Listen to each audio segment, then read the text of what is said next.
Hey guys, happy Wednesday. We have a crowd already. Fabulous. So welcome to our nutrition webinar this week on plateaus. This is not related to weight loss. This is related to lifestyle plateaus. Weight loss can definitely be used as an example to talk about this topic and understand it a bit more. But before I dive into that, I just want to know who you are and where you're from. So feel free to get cozy in the chat box up the top there. For those of you that don't know me, my name is Ale Zozos. I'm a registered dietitian nutritionist, and I work with EatLove, and we have partnered with YouFit to deliver bi-weekly nutrition topics and to be your in-house nutrition provider. So before we get started, as you guys are answering where you are, who you are, and where you're from, I'm also going to run a poll on, did you know YouFit has an in-house nutrition program with EatLove? So feel free to select that and list in the chat. All right, Melanie from Florida, and we have Kayla working the background today. Kayla's up in Montana, also a dietitian. She'll be able to answer questions as they come through in the chat, so feel free to ask away. We'll answer as many as we have time for. And I don't know if I said, but I am in Austin, Texas. Sunny and bright today. Fabulous. I know there's a little bit of a delay here, so don't be shy. Feel free to put in who you are and where you're from. We'll get rocking. In our polls, 66%. Not sure that YouFit had an in-house nutrition program. You will definitely be familiar with EatLove by the end of today. Let's see. All right. We'll leave that poll open. We have a great group today. Natalie from New Orleans, Elaine from Englewood, Florida, Mark from Florida. Amazing. All southerny places, so I bet the weather is pretty nice there too. So let's dive into our topic for today. We are going to be talking about all things how to break through a plateau. And we have our lovely woman on the cliffside representing that plateau piece, because I know, myself included, feel free to shout it out in the chat as well. We've all experienced a plateau with our health and fitness goals in one way or another, whether it's food related, stress, sleep, fitness. And we're definitely going to talk about the nutrition and fitness side of things today. But plateaus are part of our journey. So we're not going to fear them. We're going to embrace them and anticipate them going forward. All right. So introductions, we are covering that now. My name is Ali. We're going to talk about our plateau webinar. I'm going to show you guys how to join our Facebook group, because you may not have known that we have a fabulous nutrition Facebook group that you can join. And as long as you all have your phones on you, you can take a picture of it and log right in. And then we'll do a short EatLove demo, and we'll leave time for some questions if we have any at the end of today. All right. 1 second.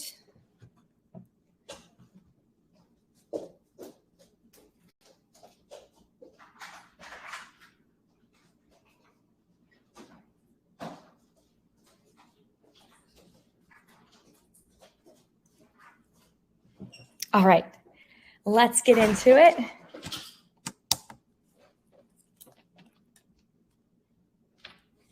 Let me know if you guys can hear me okay. Kayla, let me know if you can hear this.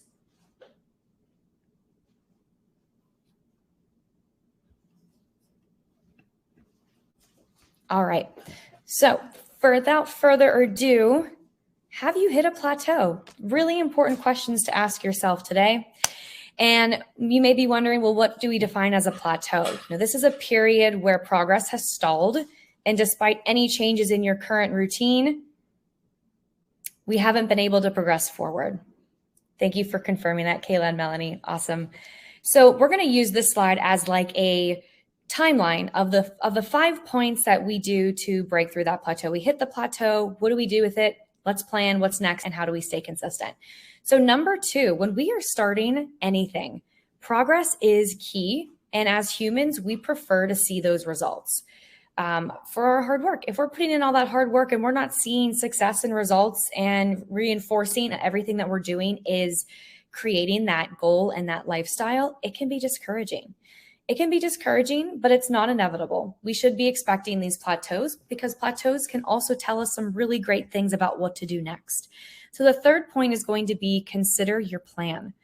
before jumping to conclusions of you've done everything, everything's going well, you're crushing everything, all these pillars, identify what you're doing with the following: nutrition, exercise, stress, and sleep.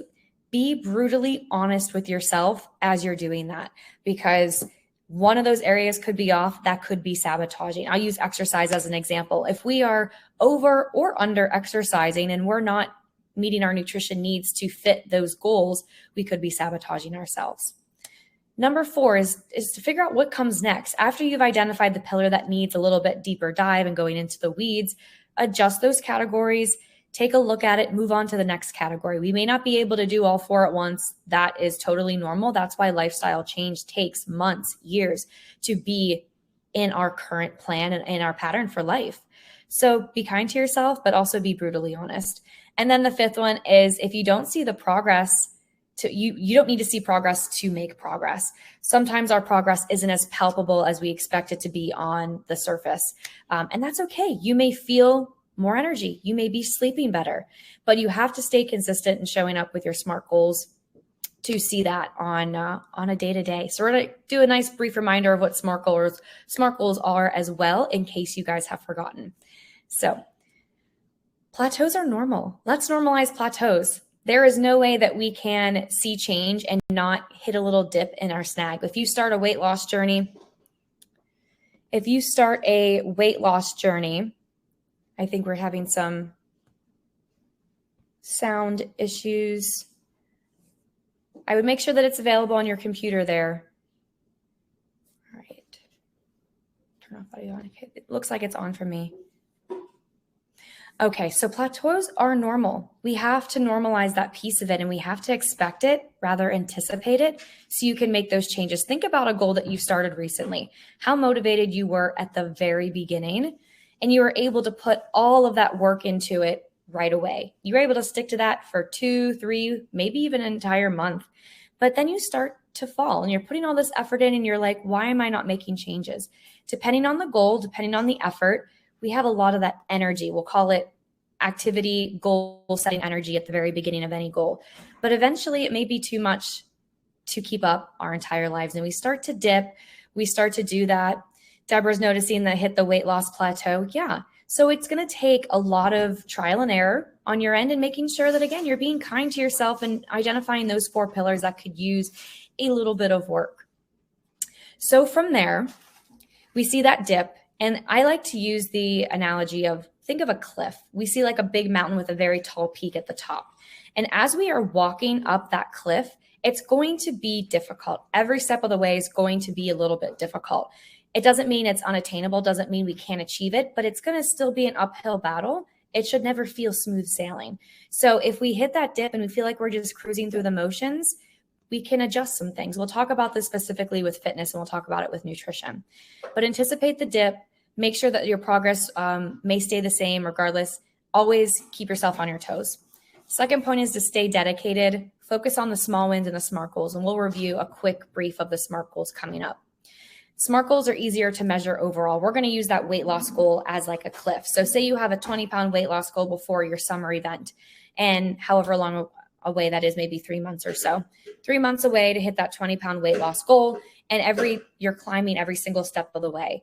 We can't just look at that goal and expect it and will it to happen. We have to make the changes on a battle uphill as we progress and go forward.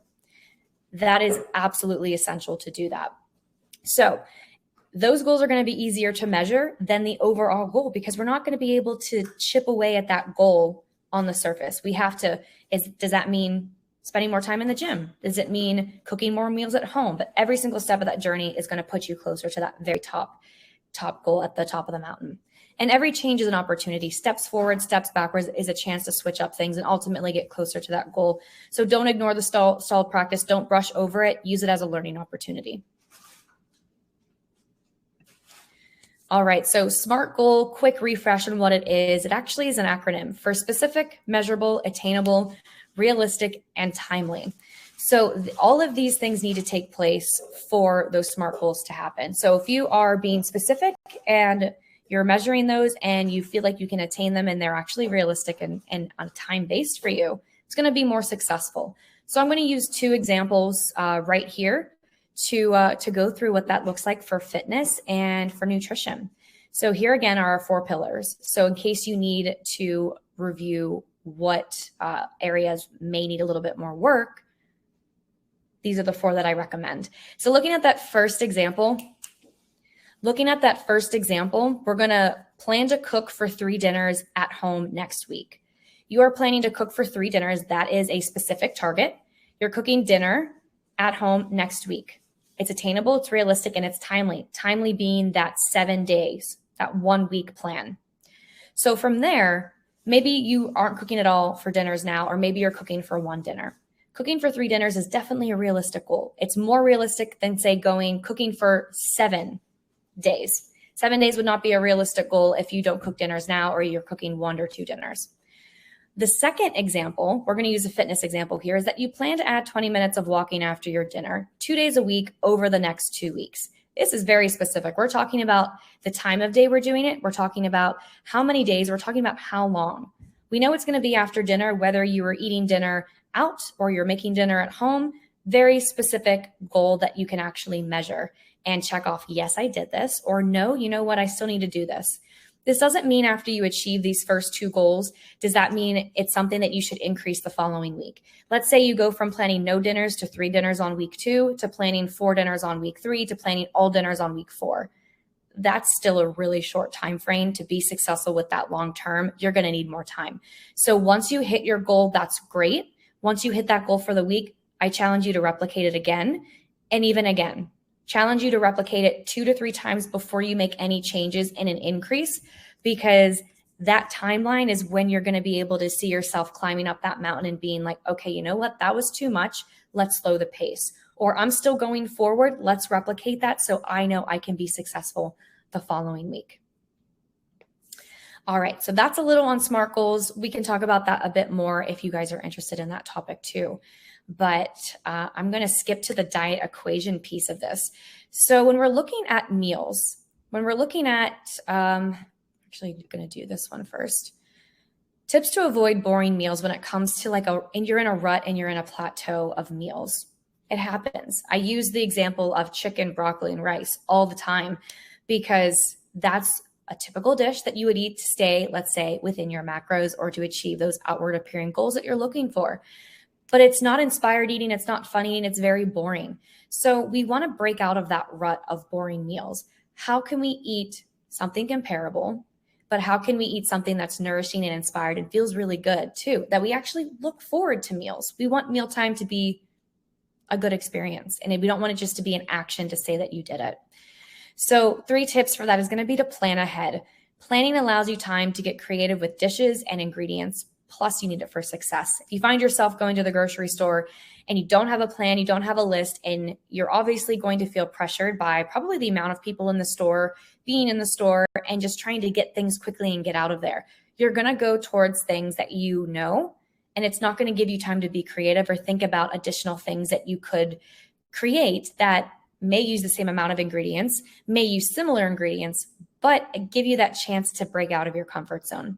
So that leads into the second point, which is to expand your meal catalog. If you feel like you're cooking the same thing over and over again, review your go-to dishes, review your go-to ingredients in those dishes. Think of 1 to 2 substitutions you could use for every single ingredient. Instead of chicken, can you use salmon? Instead of salmon, could you use tuna? Instead of tuna, could you use beef? Absolutely. We're going to talk about that when we go back to the meal equation. And we talked about that a little bit last week or 2 weeks ago as well when we were talking about muscle building. The same thing goes, that diet equation, meal equation is going to be the same across the board.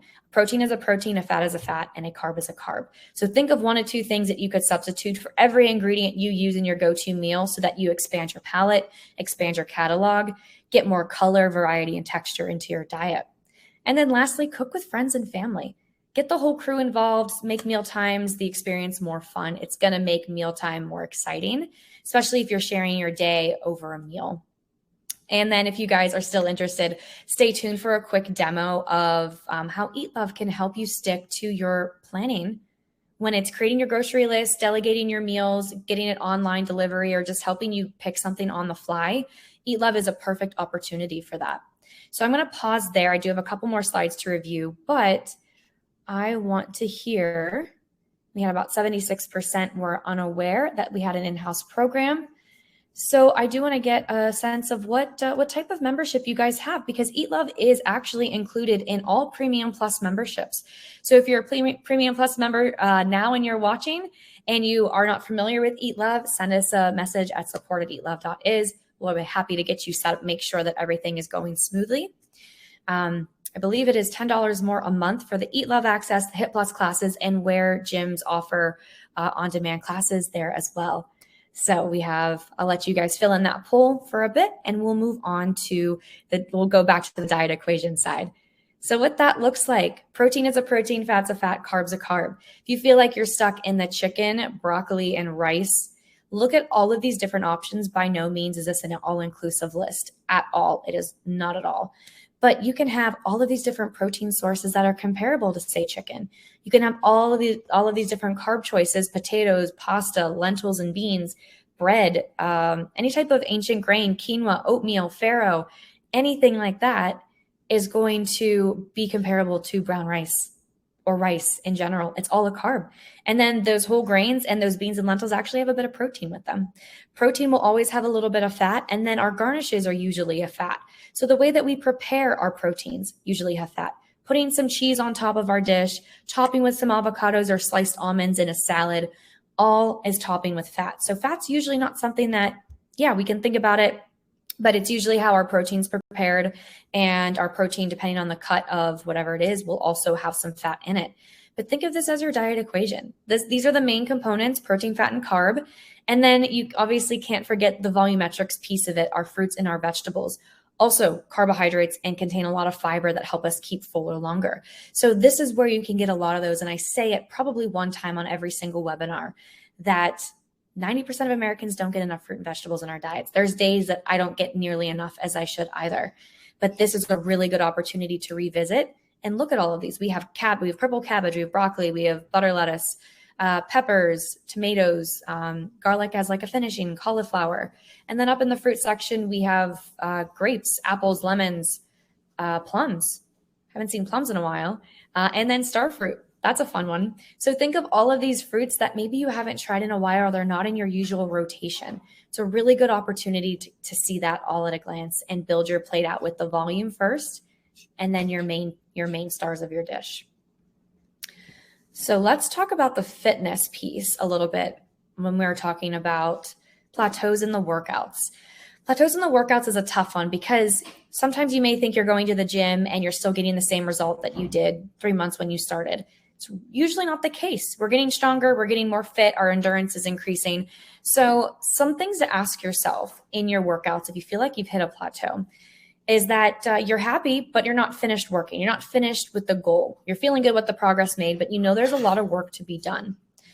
Consistent but not tough is another thing. And I don't mean tough in the sense that you're like drop dead on the gym floor after that you've just put in the killer of a workout. I mean tough that you're actually present in the moment and that you're still climbing that mountain. Every step is a little bit harder, but it's doable. It's giving you some resistance and you can finish it. But if you're not feeling challenged anymore, try changing up your reps, try changing your weights, try changing the workout style, give your body a new challenge to conquer. The last one is thinking that you're on a plateau. You may be like, again, I do everything right. I'm doing, sleep's good, stress is fine, my nutrition's fabulous. But nutrition, or on the fitness side, if you feel like you're on a plateau, dial into the fitness side. Are you doing enough through the other pillars? Do you feel like you're going through the motions?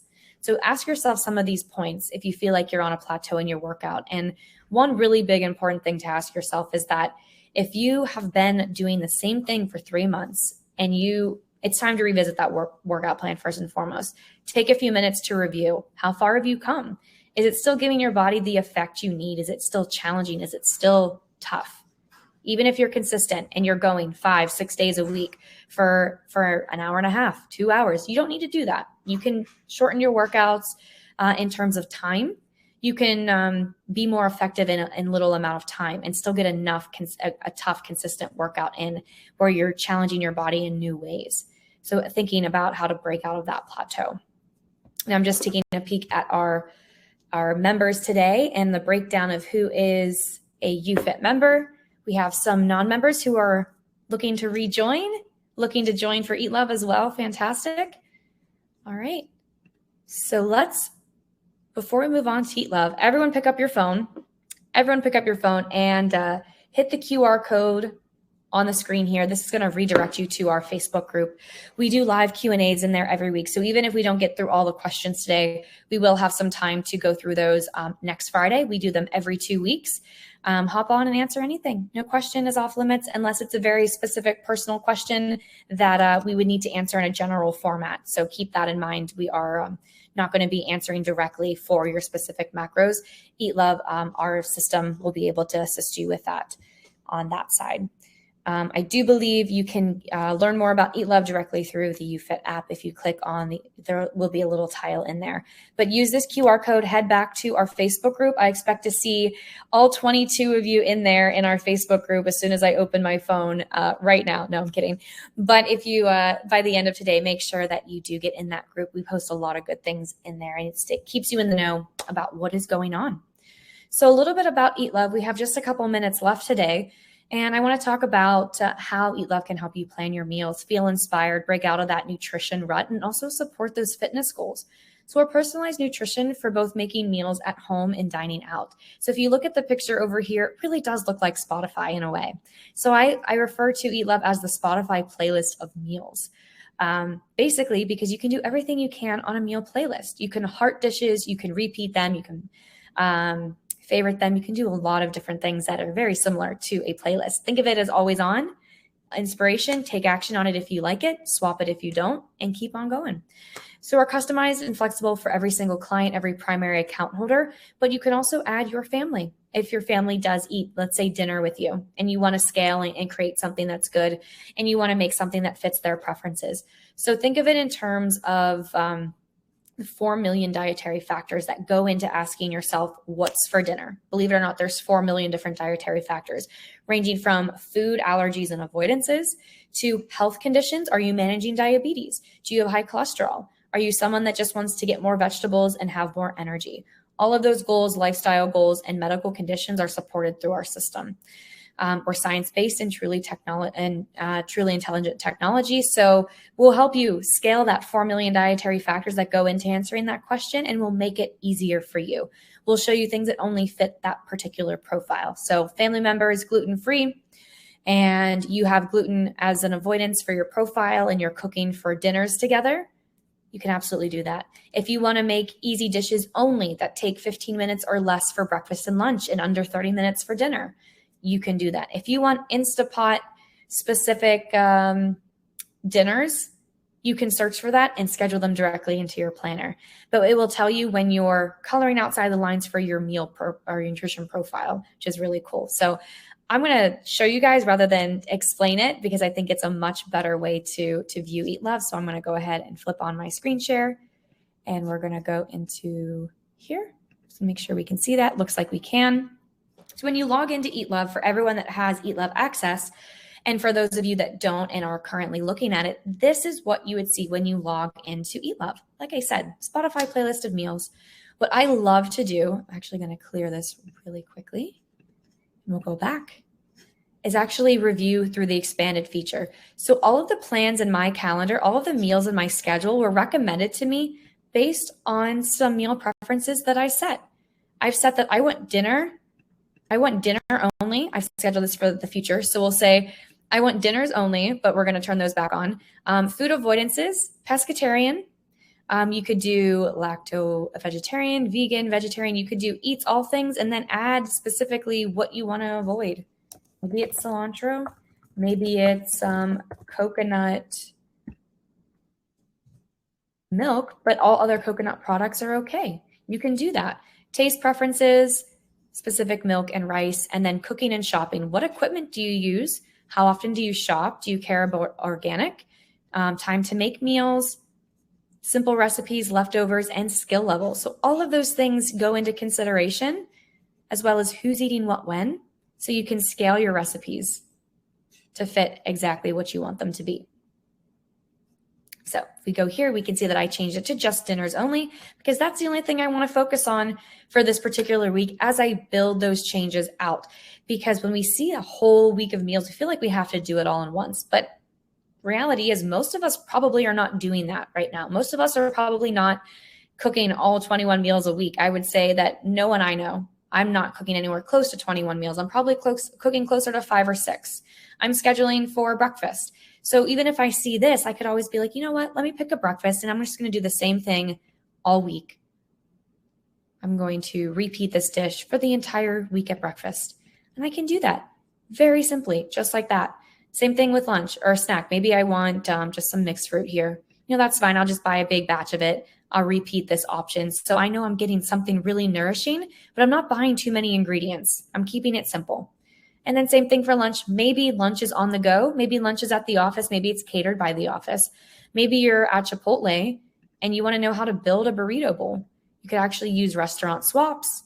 It'll show you what's a good choice. Anything in green will actually tell you that it's a smart choice. Let's actually use Chipotle. I think I have a Chipotle near me. So it'll be based on your geolocation. There we go. So if I'm like, oh, you know what? Chicken burrito bowl fits my prescription, or steak and black bean tacos, beef burrito bowl, basically showing you how to build that burrito bowl. So I'm going to go ahead and add that to my plan for that day. And then I can add my dishes to my grocery cart. Just as simple as this. Makes it super realistic. It's not overwhelming. I'm picking just a few things. I'm actually really only cooking 2 dishes, and I'm throwing together a breakfast and a snack option. It's just sliced fruit. So it does not have to be complicated. You can select simple recipes. Obviously, I can't add this dish to a grocery cart because it was on the go. Maybe the rest of the meals are catered by my office. So I'm planning the week in advance so I am successful with my goals long term. From the grocery list, I can see everything that has been populated. I can go through and select things that I already have. Spices and condiments are usually something that you do already have, not something you have to buy on a weekly basis. Maybe some almonds you have as well. Maybe you have some frozen edamame. I love buying frozen ingredients. Just they stay longer and you can throw them into easy things. I love frozen edamame to add for like bowls and things that make it super simple. And then you can play around with the produce. Maybe you know that you're not going to use 2 globe eggplants. Maybe you know one is going to be fine for this dish.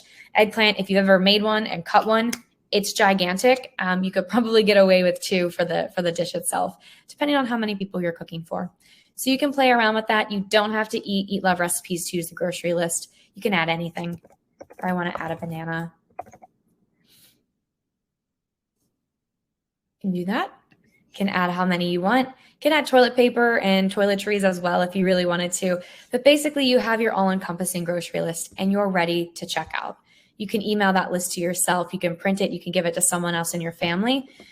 Through the app, you can also go to the grocery store and check off things just in this grocery list as you see here on the app. You can also buy online. This is my favorite way to save 90 minutes each week because I do not have to step foot in a grocery store.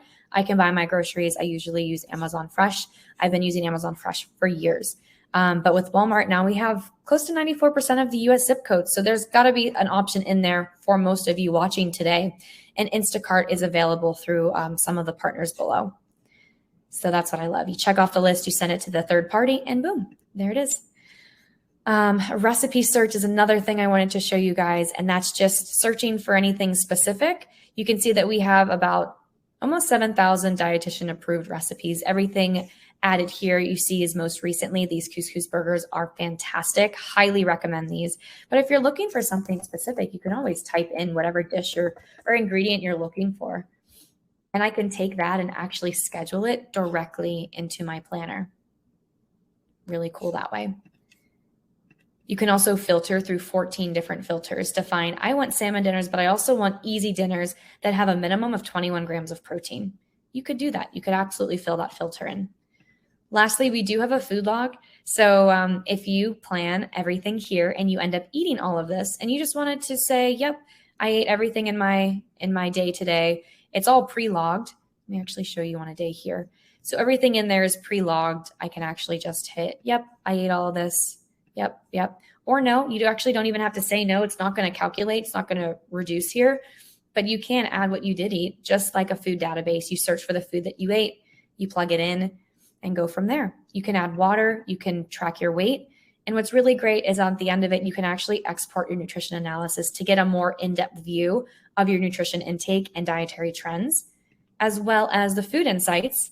If you wanted to know how much or what food sources are contributing to your saturated fat, or what food sources are contributing to your fiber intake, it's a good opportunity to recognize foods that are producing more or contributing more to that intake, where we could make a healthful swap, or we could increase more. If you find protein showing up on your fiber list, probably need more protein, probably need more fiber in your diet through fruits and vegetables and whole grains and beans and legumes. So really great insights there.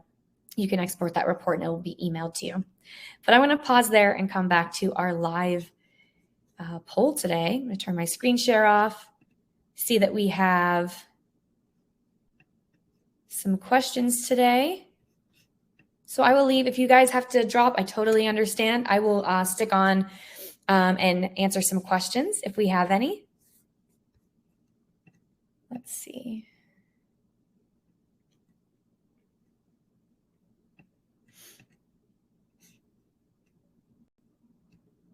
So Rosangela, if fantastic, congratulations on reaching your goal weight. That's incredible. Now you want to focus on body composition. So your body fat loss goals would be something that you could do through the EatLove by setting the prescription. I would probably do muscle gain, where you'll have a little bit more protein in your macronutrient breakdown.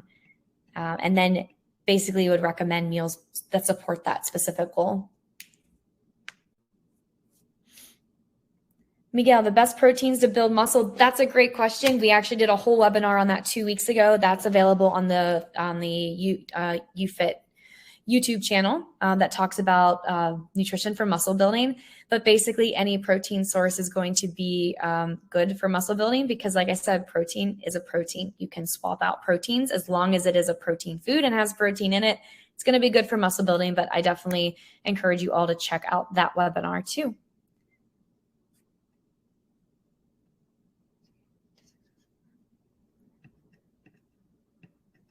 Amazing. Any other questions for today? You guys have been a great crowd.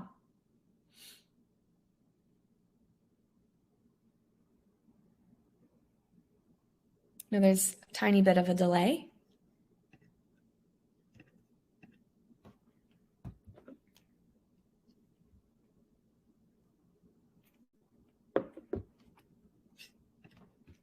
Awesome. I will let you all go. If you have any questions about EatLove, feel free to reach out to our support line there. If you have any questions on that, Edney had to revisit weight loss plan and definitely notice what needs to be changed, especially lack of sleep. Think of lack of sleep. Maybe we should do a webinar on this, but lack of sleep. If you're not sleeping, your body is not getting time to readjust. It's not going to give time to rebuild that immune system either. And if you're awake, you're going to be producing hunger hormones. So it's going to throw off our whole sense of hunger and satiety the following day as well. Can mess with our cycles when it comes to that eating pattern. Lots of different things. And then, of course, just lack of sleep in general in terms of mental clarity and not being able to perform at our fitness goals, not being able, maybe you skip the gym if you're not sleeping. Lots of things can happen with lack of sleep. But thank you all for showing up today. Let me know if you have any questions. Like I said, my name is Ali. And if you have any questions on EatLove, feel free to reach out to us at support@eatlove.is. And I'll see you guys soon, 2 weeks from now. And then better open up my phone and see a lot of requests for the Facebook group. And we'll continue the conversation over there. But you guys have a great day.